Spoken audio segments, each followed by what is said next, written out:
Hey, what's going on, ladies and gentlemen? My name is Blake, and welcome back to the channel. Today, or tonight, we are playing Dagon.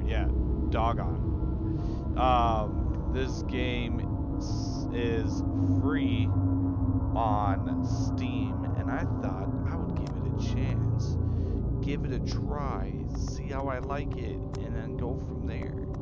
So without further ado, let's hop right in. This is supposed to be, this Dogma is a faithful, interactive, adapted of H.P Lovecraft's work, focusing on story and atmosphere. You will not find difficult choices, action sequences, or inventory management here, and movement is limited to the progression through the location along with plot. I am writing this under an appreciable mental strain, since by tonight I shall be no more. Oof.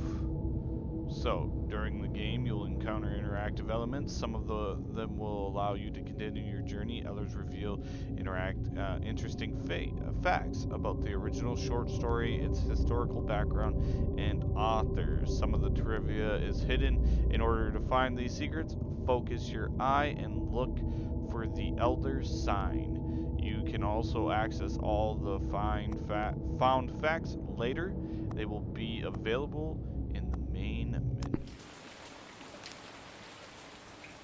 Penniless, and at the end of my supply of the drug which alone makes life endurable, I can bear the torture no longer, and shall cast myself from this garret window into the squalid street below. So, I can't... Okay. Do not think from my slavery to morphine that I am a weakling or a degenerate. When you have read these hastily scrawled pages, you may guess, though never fully realize, why it is that I must have forgetfulness or death. So, basically, this feels to me like a click point game. So, morphine entering into the use of the 19th century and was routinely administered to treat severe pain during the American Civil War of 1861 and 1865 and World War I, 1914 and 1918. It was also sold without restrictions until 1914. Morphine became more popular after the invention of the hypodermic syringe around 1854.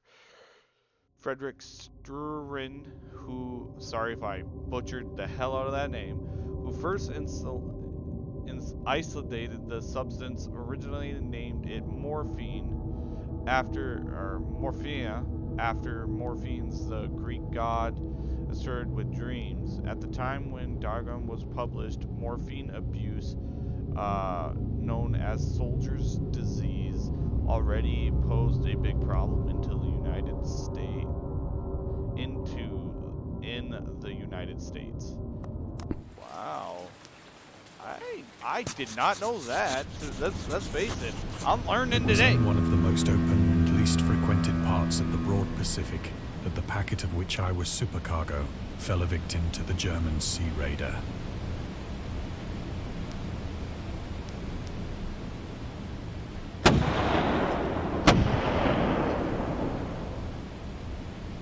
The Great War was then at its very beginning, and the ocean forces of the Hun had not completely sunk to their later degradation. So that our vessel was made a legitimate prize, whilst we of her crew were treated with all the fairness and consideration due us as naval prisoners. Trivia and or taking on information and just... Ooh, the Huns were Central Asian nomads who established a dominion in Europe and invaded the Roman Empire in the 5th century AD. They were known as the brutal, deadly warriors and master of quick raids, who also developed powerful compound bows, lassies, and early sieged weapons. During World War I, the British used the word Hun as a synonym from Germans in order to empathize their brutality. And however, the team organization, when the German Empire Wallhausen II gave a speech to his troops on 27th July 1900 before they embarked to China. Should you have encountered the enemy, he will be defeated. No quarters will be given, prisoners will not be taken. Whomever falls into your hands is forfeited, just as 1,000 years ago, the Huns under their king Alain made a name for themselves, one that even today makes them seem mighty in history and legends. May the name German be affirmed by you in such a way in China that no Chinese will ever again dare to look cross-eyed at a German. The refusal to take prisoners was a clear breach of the law and custom of war adapted during the first Hongan Conversation of 1899. Like, all the words are blended together, and that's like, I'm sorry if I'm butchering the hell out of this. Like, my apologies.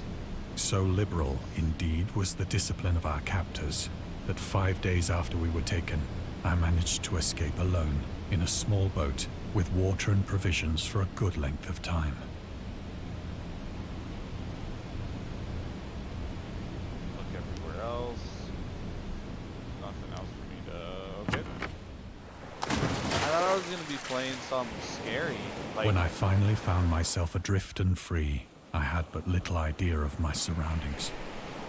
Never a competent navigator, I could only guess vaguely by the sun and stars that I was somewhat south of the equator. Of the longitude, I knew nothing, and no island or coastline was in sight.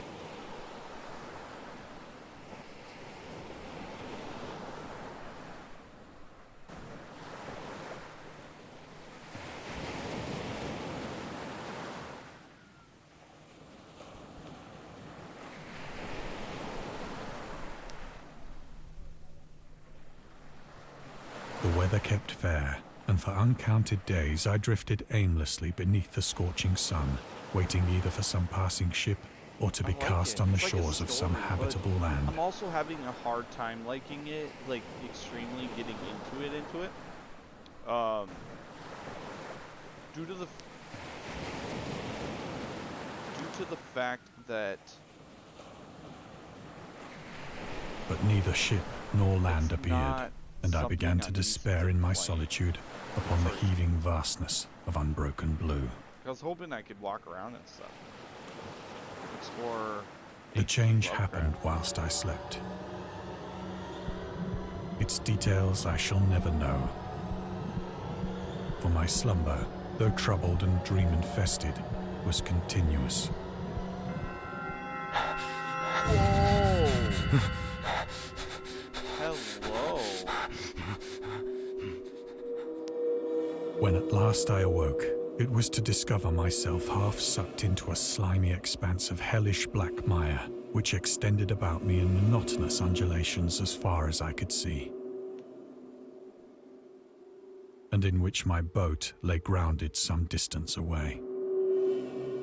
Though one might well imagine that my first sensation would be of wonder at so prodigious and unexpected a transformation of scenery, I was in reality more horrified than astonished. For there was in the air and in the rotting soil a sinister quality which chilled me to the very core. The region was putrid with the carcasses of decaying fish and of other less describable things which I saw protruding from the nasty mud of the unending plain. Perhaps I should not hope to convey in mere words the unutterable hideousness that can dwell in absolute silence and barren immensity. There was nothing within hearing and nothing in sight save a vast reach of black slime, Yet the very completeness of the stillness and the homogeneity of the landscape oppressed me with a nauseating fear. The sun was blazing down from a sky which seemed to me almost black in its cloudless cruelty, as though reflecting the inky marsh beneath my feet. Dude, this is crazy. The storytelling is nuts. I just wish I could do more than just, more than just this. Let's face it. I want to play it. I want to play, to walk around. As I crawled into the stranded boat, I realized that only one theory could explain my position.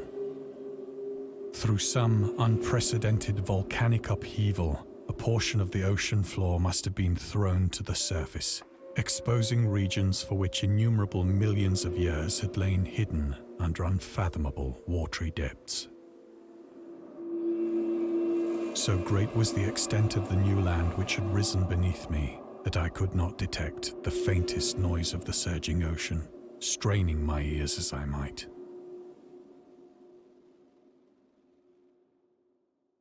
Nor were there any seafowl to prey upon the dead things.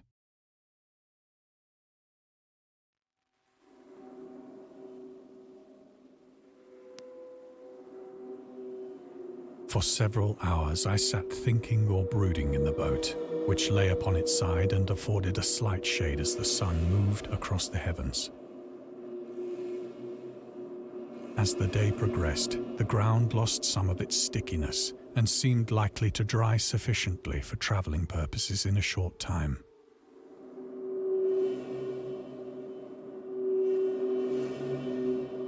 That night I slept but little, and the next day I made for myself a pack containing food and water, preparatory to an overland journey in search of the vanished sea and possible rescue. There's some about the story. On the third morning, I found the soil dry enough to walk upon with ease. The odor of the fish was maddening, but I was too much concerned with graver things to mind so slight an evil, and set out boldly for an unknown goal.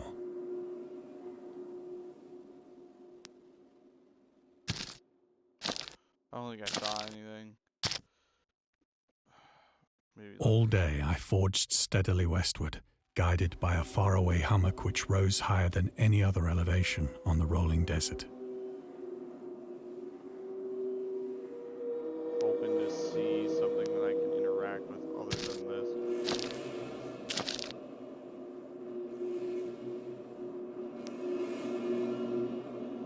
What the fuck is that? It's a whale. Ooh, that noise. That night, I encamped, and on the following day still traveled toward the hummock, though that object seemed scarcely nearer than when I had first espied it.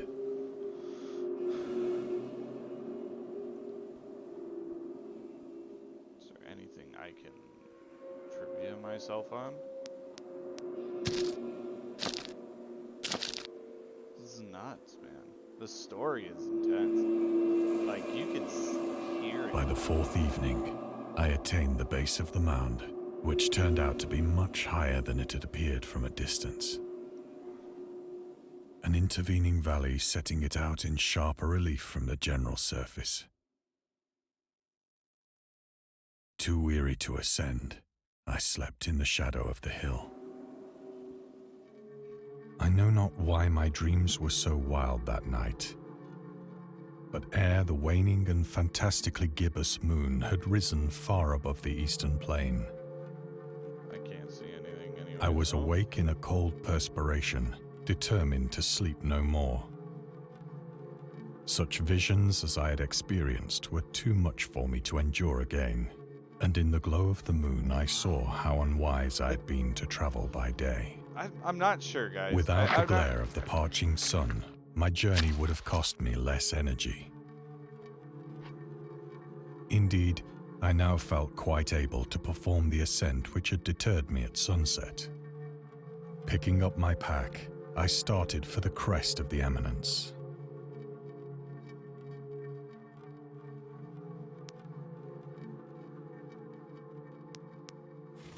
Okay. I have I've said that the unbroken monotony of the rolling plain was a source of vague horror to me. But I think my horror was greater when I gained the summit of the mound and looked down the other side into an immeasurable pit or canyon, whose black recesses the moon had not yet soared high enough to illumine. I felt myself on the edge of the world,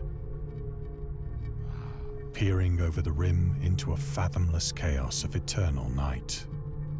Through my terror ran curious reminiscences of Paradise Lost and of Satan's hideous climb through the unfashioned realms of darkness.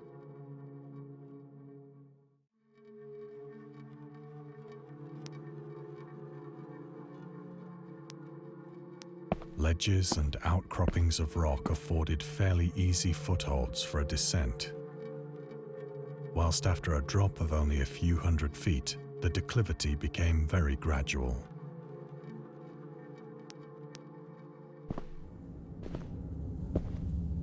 I just want to take... Urged on by an impulse which I cannot definitely analyze, I scrambled with difficulty down the rocks and stood on the gentler slope beneath, gazing into the Stygian deeps, where no light had yet penetrated. All at once, my attention was captured by a vast and singular object on the opposite slope, which rose steeply about 100 yards ahead of me.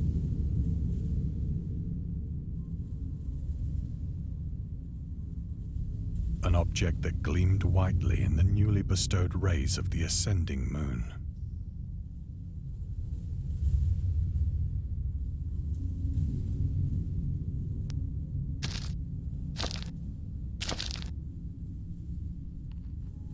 That it was merely a gigantic piece of stone, I soon assured myself.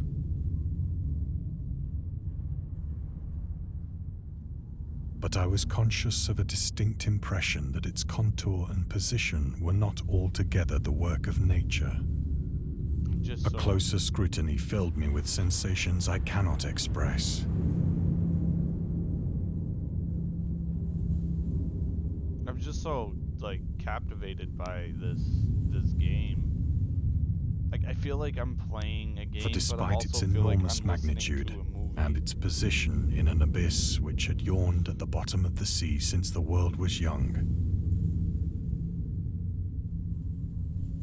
I perceived beyond a doubt that the strange object was a well-shaped monolith,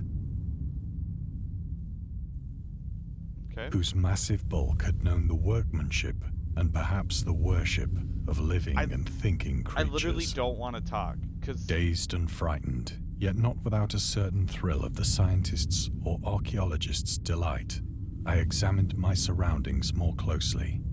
You know what I mean? I don't want to talk during when he's talking, and it's just so captivating. I'm more concerned on the fact that this is not a game. I mean, it is, but this is more like a movie or story or just something out of the ordinary. You know what I mean?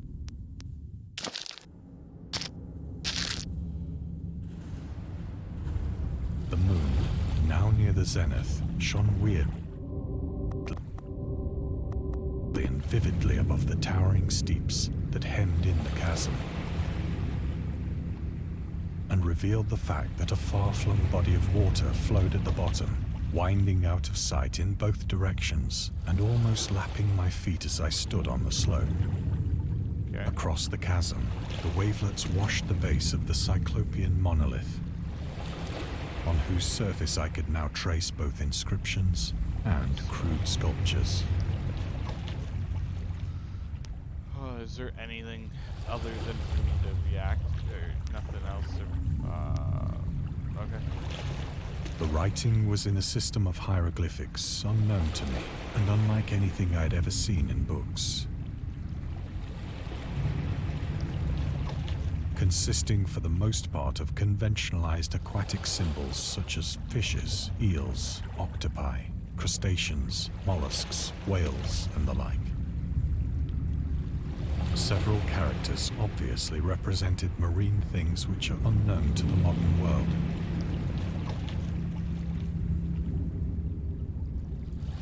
whose decomposing forms I had observed on the ocean-risen plain. It was the pictorial carving, however, that did most to hold me spellbound.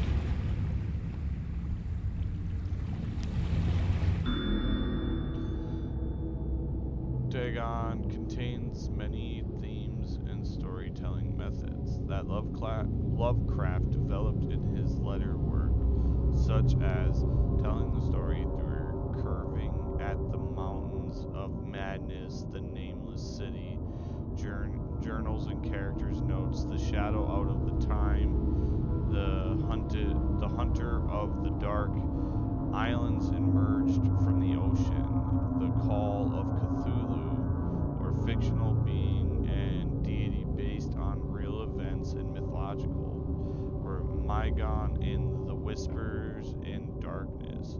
It's also considered the origin of the popular Cthulhu manifest. Some of Lovecraft's other stories also contain in a manner similar to Dagon, but let's skip the details in order not to spoil the ending. The ending? How long Plainly is this? visible across the intervening water on account of their enormous size were an array of bas-reliefs whose subjects would have excited the envy of a doré. I think that these things were supposed to depict men, at least a certain sort of men. Though the creatures were shown disporting like fishes in the waters of some marine grotto, or paying homage at some monolithic shrine which appeared to be under the waves as well. Of their faces and forms I dare not speak in detail, for the mere remembrance makes me grow faint. Grotesque beyond the imagination of a Poe or a Bulwer. They were damnably human in general outline, despite webbed hands and feet, shockingly wide and flabby lips, glassy, bulging eyes, and other features less pleasant to recall. Curiously enough, they seem to have been chiseled badly out of proportion with their scenic background. For one of the creatures was shown in the act of killing a whale, represented as but little larger than himself. I remarked, as I say, their grotesqueness and strange size, but in a moment decided that they were merely the imaginary gods of some primitive fishing or seafaring tribe. Some tribe whose last descendant had perished eras before the first ancestor of the Piltdown or Neanderthal man was born.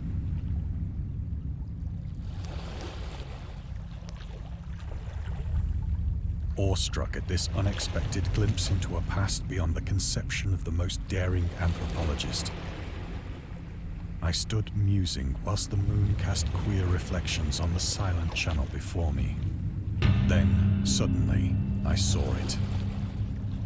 With only a slight churning to mark its rise to the surface, the thing slid into view above the dark waters. Unfamous-like and loathsome, it darted like a stupendous monster of nightmares to the monolith, about which it flung its gigantic scaly arms, the while it bowed its hideous head and gave vent to certain measured... That's nuts. I think I went mad then. I would have went mad too. Of my frantic ascent of the slope and cliff, and of my delirious journey back to the stranded boat, I remember little.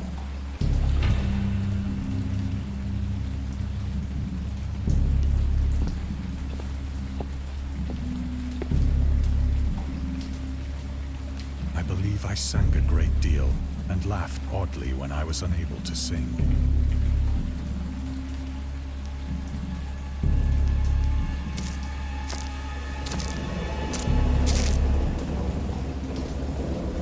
I have indistinct recollections of a great storm sometime after I reached the boat. At any rate, I know that I heard pearls of thunder and other tones which nature utters alone. I don't know what to say. I feel like I'm like being told a story as I'm playing it, and it's just super captivating. When I came out of the shadows, I was in a San Francisco hospital.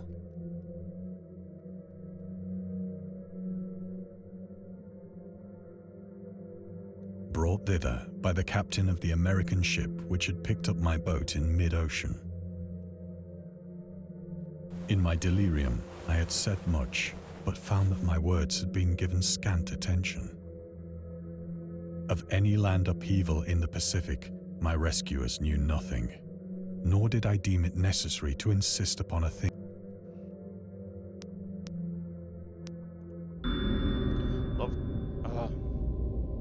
Lovecraft was a prominent figure in the world of amateur journalism. In 1915, he started publishing his own journal called The Converge, which included political and social community, poetry, short stories, and literature charisma written by him and other authors. Wow. Howard was a skilled wordsmith, but he also took criticism to heart, which resulted in his decision to step away from writing poetry and turn on weird fiction again. For the first time since his teenage years, Dagon, published in 1919, is one of the short stories written during that period. It was explained exempt from the controversy that the master of horror faction explained his attitude towards warfare and the idea of world peace. Why any sane human being can believe in the possibility of universal peace is more than the controversy can fathom. Should the entire civilized world agree simultaneously to disarm one or more nations, would undoubtedly retain secret amendments, and at the part time took advantage of their more allergic and less ascendant current in the world's career of Congress against unarmed victims. No country is or even can be above warfare until the basic impulse of the human animals shall have microscopically changed. Dude, well, I'm sorry, there's some words in there that I couldn't pronounce. I butchered that. My apologies. Once I sought out a celebrated ethnologist and amused him with peculiar questions regarding the ancient Philistine legend of Dagon, the fish god. I knew that's how I was saying it. Dagon. That's epic. All right. I'm glad I actually was saying it properly. We are going to Dagon was the main deity of the philosophies worshipped throughout the Middle East as an ancient god of the fraction and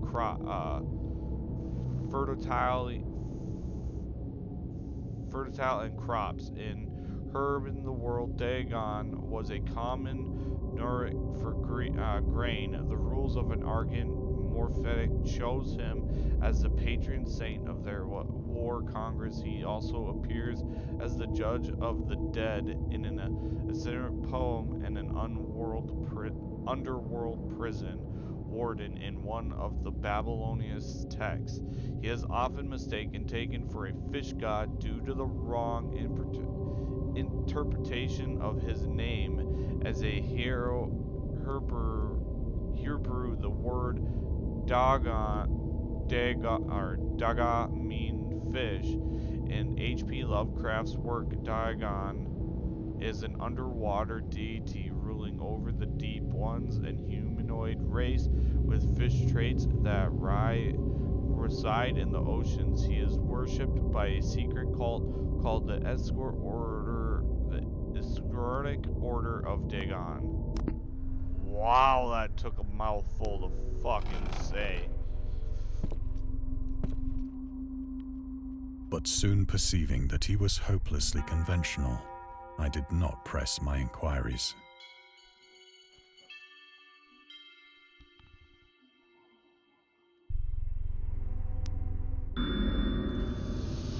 August Dinner was an American writer and ethnologist. He also befriended Lovecraft and published many of his work throughout his company, Arkham House.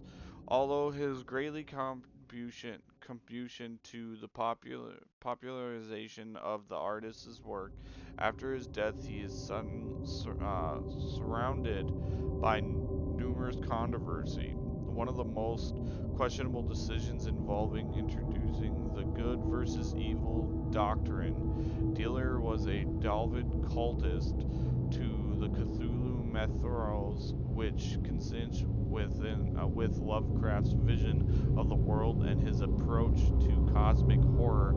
As a result, the author works are often misunderstood and misinterpreted in today's culture.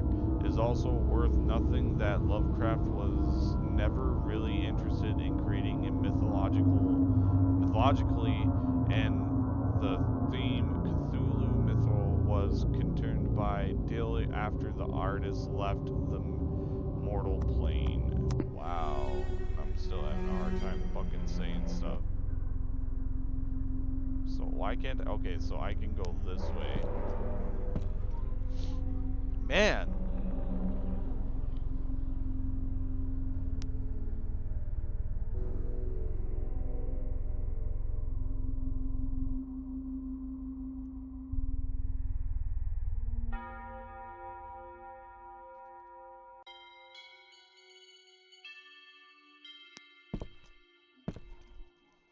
I'm. Ah, man. I just wish I could move. It is at Well, night, especially when the moon is gibbous and waning, that I see the thing.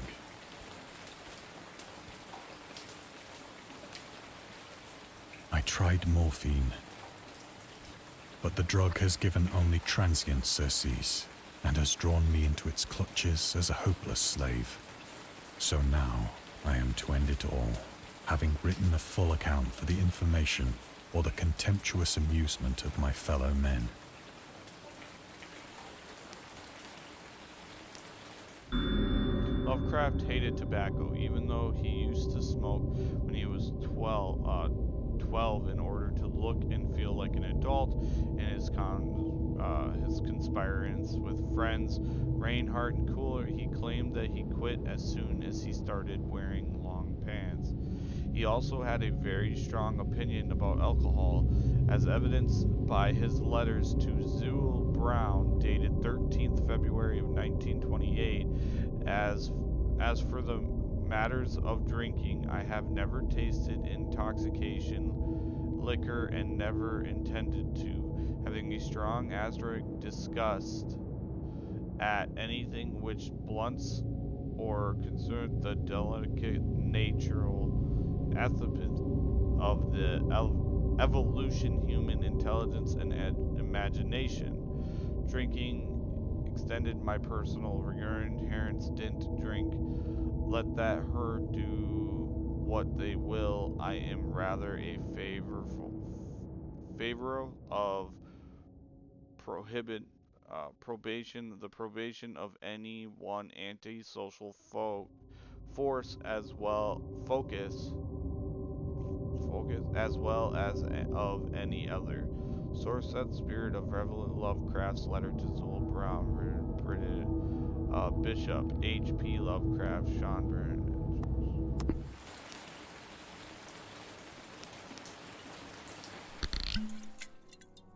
Often, I ask myself if it could not all have been a pure phantasm. A mere freak of fever as I lay sun-stricken and raving in the open boat after my escape from the German man-of-war. This I ask myself, but ever does there come before me a hideously vivid vision in reply.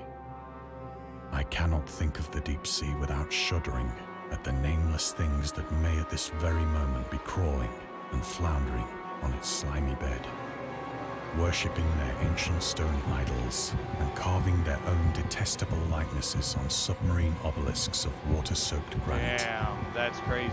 I dream of a day when they may rise above the billows to drag down into their reeking talons the remnants of puny, war-exhausted mankind. Of a day when the land shall sink and the dark ocean shall ascend amidst universal pandemonium.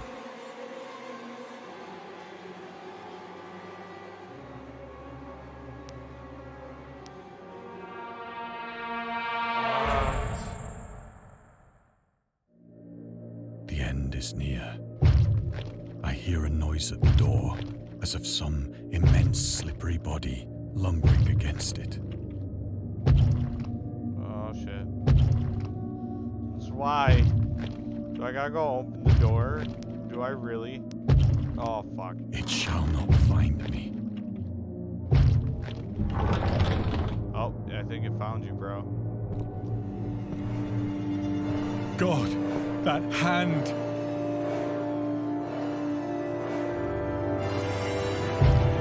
Fuck. The window! The window! Trying.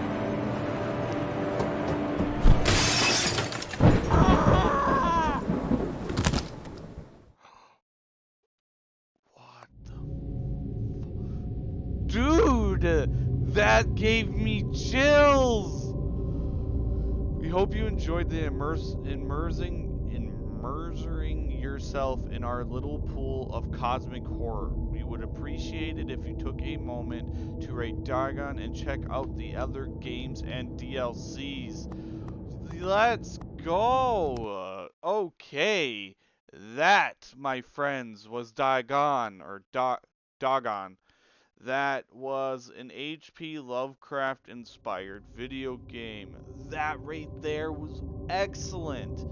Yes, I was complaining about the fact of not being able to move the character, but the story aspect, the passion behind it, and the way they made you play it with being immersive to just certain locations on how you couldn't proceed it and how you couldn't just keep pushing forward made it even better.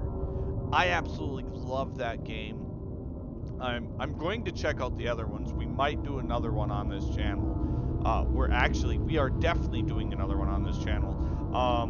I'm sorry that I mispronounced some of those words. I suffer from dyslexia, so I have to try to trick myself on saying the right word, the way I see it. But some of the time it just flips and it messes with me. So I do apologize if I read any of them wrong, but I hope you guys hope you guys did enjoy that.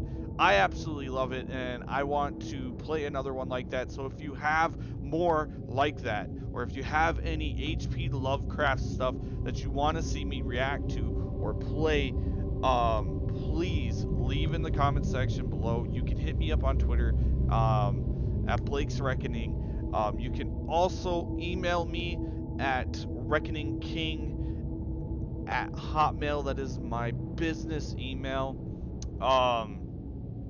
And yeah, man, I hope you guys enjoyed that as much as I did. Let's take a look. So we are missing a few. We got the morphine, so there is quite a bit that we missed in this one. We might have to go back and find them all, but yes, I absolutely loved it. I hope you guys did enjoy today's video. If you did, leave a like, rate, and comment down below. Subscribe if you are brand new to the channel. If you are, go ahead and follow me on both Ghostcraft and Blake's Reckoning. I'm going to try to keep posting as much as I possibly can. It feels so good to be back. It feels like I've missed it. I post a lot on TikTok.